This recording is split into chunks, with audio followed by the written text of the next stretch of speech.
علیہ السلام سے جب پوچھا گیا کہ حضور سب سے بڑا گناہ کون سا ہے، تو آقا کریم علیہ السلام نے فرمایا کہ سب سے بڑا گناہ یہ ہے کہ ان تجعل للہ ندًا، کہ تو اللہ کے ساتھ کسی کو شریک ٹھہرائے، وہو خلقک، حالانکہ اس نے تجھے پیدا کیا، تجھے تخلیق کیا اور تو اس کا شریک بنا کے بیٹھ جائے، کہا یہ سب سے بڑا گناہ ہے۔ تو راوی نے عرض کی قل تو ثم ایو، حضور پھر اس کے بعد؟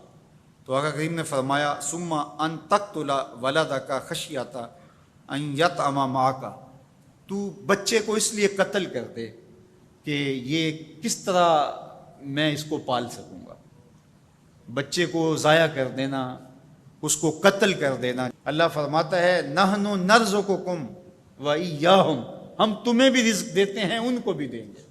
تیسری بات حضور نے فرمایا ان تزانی بحلیلۃ جارک، آپ ہمسائے کی بیوی کے ساتھ بدکاری کریں، تو یہ بڑے گناہوں میں سے۔ ہمسایہ ماں جائے کی طرح ہوتا ہے، اس کی دیوار سانجھی ہوتی ہے، اس کی عزت سانجھی ہوتی ہے، اور اگر کوئی شخص طاق میں رہے اور ہمسایوں کے گھر گھس کے ان کی آبرو ریزی کر دے، تو یہ تین بڑے گناہ جو ہیں ان میں سے ایک بڑا گناہ اللہ کے محبوب علیہ السلام نے ارشاد فرمایا۔ حضرت عبداللہ ابن مسعود رضی اللہ تعالی عنہ سے یہ روایت مروی ہے کہ لا احد اغیر من اللہ عز وجل، اللہ سے زیادہ کوئی غیرت مند نہیں ہے، اللہ سب سے زیادہ غیرت مند ہے، اور اس کی غیرت کا تقاضا یہ ہے وَلِذَالِكَ حَرَّمَ الْفَوَاحِشَ مَا ظَهَرَ مِنْهَا وَمَا بَطَنَ، کہ اس نے بے حیائی کو چاہے وہ پوشیدہ طور پہ کی جائے یا اعلانیہ طور پہ کی جائے اس کو پسند نہیں کیا، اور اس سے اس نے منع کر دیا اور لوگوں کو روک دیا، حرام قرار دے دیا،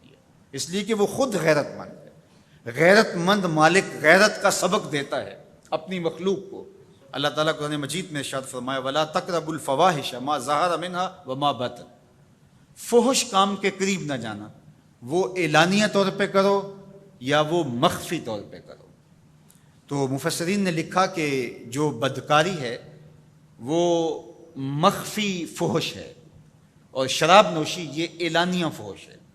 شراب نوش جو ہے وہ چھپ نہیں سکتا، بدکار بعض اوقات ایک مدت کے لیے چھپ جاتا ہے، لیکن یہ بات ذہن میں رکھیے کہ جو بدکار ہے وہ دنیا کے اوپر رسوا ضرور ہوتا ہے، اس کے چہرے کا نور چھین لیا جاتا ہے اور اس کے اوپر مصیبتیں مسلط کر دی جاتی ہیں، اور اللہ کے قہر و غضب کا شکار ہوتا ہے، اس کی دعائیں قبول نہیں ہوتی، نیک لوگوں کی دعاؤں سے اس کا حصہ نکال لیا جاتا ہے، لیکن بہرحال ایک مدت کے لیے چھپ جاتا ہے۔ لیکن شرابی اپنے جرم کو نہیں چھپا پاتا، تو کہا کہ جو مخفی جرم ہے وہ بدکاری ہے، اور جو ارشاد فرمایا قرآن نے کہ جو ظاہر جرم ہے اس سے مراد جو ہے وہ الخمر ہے، شراب ہے، اور ہر نشہ دینے والی چیز سے حرام کی حرمت آئی۔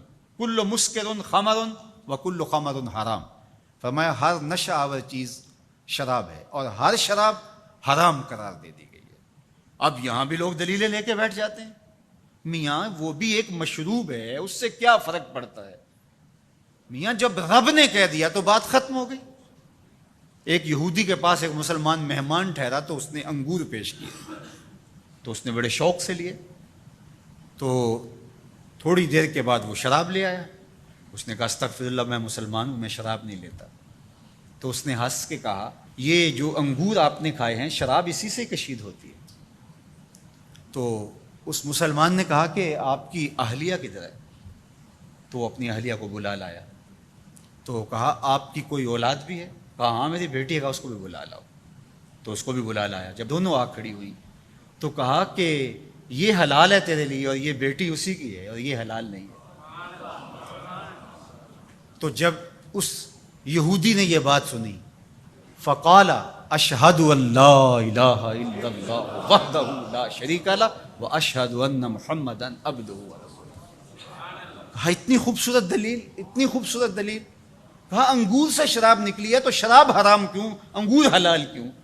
تو کہا مجھے یہ بتاؤ کہ تمہاری بیوی تمہارے لیے حلال ہے، تمہاری بیٹی تمہارے لیے حرام کیوں؟ کہا بات سمجھ میں آ گئی۔ تو میرے رب نے بعض کا تو اس کی حکمتیں ہمارے علم میں نہیں ہوتی، اور حکمت نہ جاننے کی وجہ سے ہم کہتے ہیں کہ یار یہ بات سمجھ میں نہیں آتی۔